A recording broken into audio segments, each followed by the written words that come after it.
Em termos de classificação, é relativamente simples. São 5 classes que têm uma morfologia externa bem característica. A primeira classe que eu vou mencionar é a Asteroidea. Asteroideas são as estrelas do mar. São cerca de 1.900 espécies. São muito comuns na costa, na zona litorânea, em recifes rochosos, em recifes de corais, ou mesmo na areia. São animais que vão ser de um tamanho médio, variam aí tipicamente 12 a 24 centímetros. Tem uma simetria claramente pentarradial, 5 braços. São animais que tipicamente vão ser predadores. E, em alguns casos, tem uma importância econômica, porque são predadores, algumas estrelas do mar são predadores vorazes de mariscos e de ostras. Então, em locais onde você tem a produção em escala, a predação pelos equinodermos, pelas estrelas do mar, pode acarretar numa perda econômica grande para esses produtores. Usando o asteroide, usando as estrelas do mar como referência, então, você vai ter uma simetria pentarradial, no caso de asteroide, formada por 5 braços. E devido a essa pentarradialidade, ao invés de falar de superfície dorsal e superfície ventral, o que se fala é de superfície aboral e superfície oral. Aqui na face de cima dessa estrela do mar, o que você vai ter é o ânus. E isso é chamado de superfície aboral. Esse ânus vai estar nesse disco central.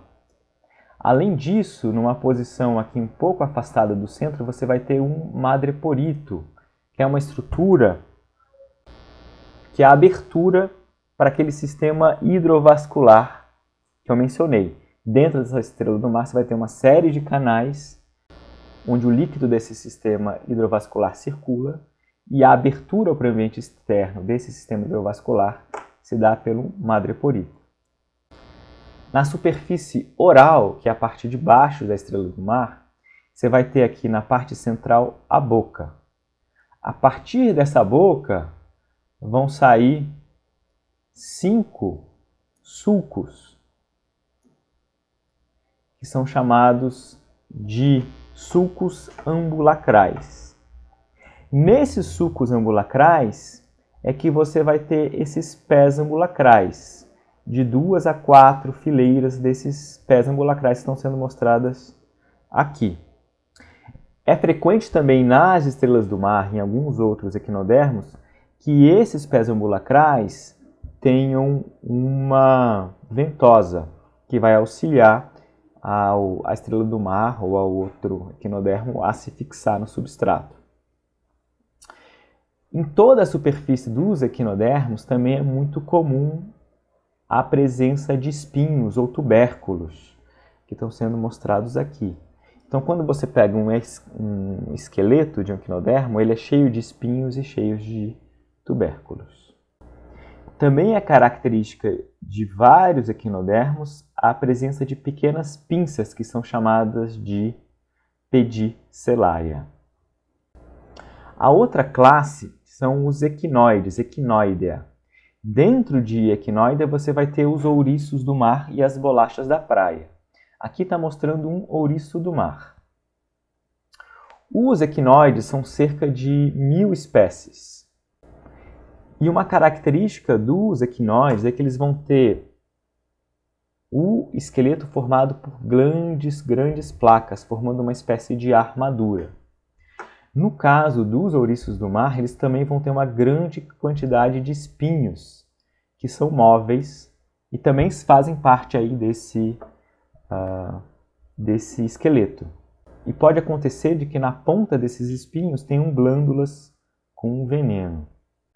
Esses animais são animais que, os ouriços do mar, que eles vão ficar em contato direto com a superfície e eles vão ter um órgão raspador especializado que se chama lanterna de Aristóteles, com dentes calcários que raspam o substrato. Então são animais raspadores, que vão consumir alga, detritos, o que tiver ali em contato direto com o substrato. eles vão ter esse formato globoso.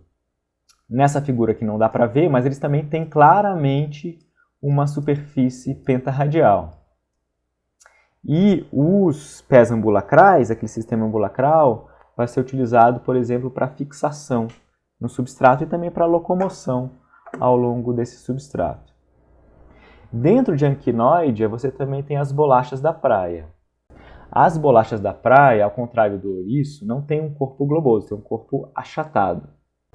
Elas vão ficar tipicamente enterradas na areia e cílios e os pés ambulacrais embaixo desse animal movem partículas, pequenos crustáceos, que tiver ali na superfície dessa areia para a boca do animal. Também são animais muito comuns de serem encontrados no litoral. A outra classe são as estrelas serpentes, classe Ophiuroidea. As estrelas serpentes são os equinoides mais móveis. Elas têm esses grandes braços e nesses grandes braços, aqueles ossículos calcários, aquelas placas do endoesqueleto, vão formar uma estrutura articulada. Então esses braços são muito móveis. O braço de uma estrela do mar, por exemplo, é pouco móvel, mas o de uma estrela serpente não. São animais que conseguem se mover com bastante agilidade, pelo menos em comparação com os outros equinoides. São cerca de 2.000 espécies. E outra característica dessas estrelas serpente é que elas não têm ânus. O material não digerido é expelido aí pela boca. Esses animais podem ser saprófagos, podem consumir o material ali orgânico depositado no fundo do mar, podem ser filtradores e podem ser predadores também. Já a classe Holoturoidea são os pepinos do mar. São cerca de 1.150 espécies. E os pepinos do mar são interessantes porque eles já perderam, em parte pelo menos, essa característica pentarradial. Você não consegue aqui, bem obviamente, identificar essa simetria pentarradial. Quando você olha os tentáculos, as estruturas desses animais, você percebe ainda a origem pentarradial desse animal. Mas aqui você já consegue identificar uma parte anterior, onde você tem uma boca, e uma parte posterior, onde você tem o ânus.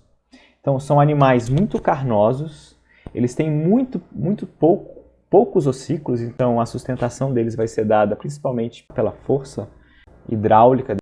Eles tipicamente vão consumir o material em suspensão ou o material depositado no fundo desse oceano. Por fim, os crinoides da classe Crinoidea, também chamados de lírios do mar, são cerca de 625 espécies. São animais bastante sésseis, muito embora o movimento desses braços aqui permita que eles nadem. Então, o que seriam os braços de uma estrela do mar estão aqui voltados para cima, uma estrutura que lembra uma pétala, por isso lírios do mar. Além disso, eles têm apêndices nessa superfície aboral, chamados cirros, que ajudam eles a se prender nesse substrato, a se fixar no substrato. Eles vão ser tipicamente animais suspensivos, vão consumir as partículas que estão suspensas aqui na água e vão fazer isso por um sulco presente nesses braços, e aí o movimento dos pés ambulacrais levam esse alimento até a boca, que fica voltada aqui para cima na superfície oral. O ânus também está voltado para cima, no caso desses animais. Outra característica é que, ao contrário da estrela do mar, por exemplo, esses animais não têm um madreporito. São também animais muito comuns em águas muito profundas. 10.000 metros de profundidade, tem locais em que os lírios do mar são muito abundantes. Em termos de história evolutiva, as filogenias mostram que grupo mais antigo dentro dos equinodermos são justamente os crinóides, os lírios do mar. Aí a posição dos outros vai variar um pouco. Nesse caso aqui, a asteroide, né, as estrelas do mar e as estrelas serpentes, né, formam um clado, enquanto os pepinos do mar e os ouriços do mar formam um outro clado. Bom, é isso. Ficamos por aqui. Até a próxima aula.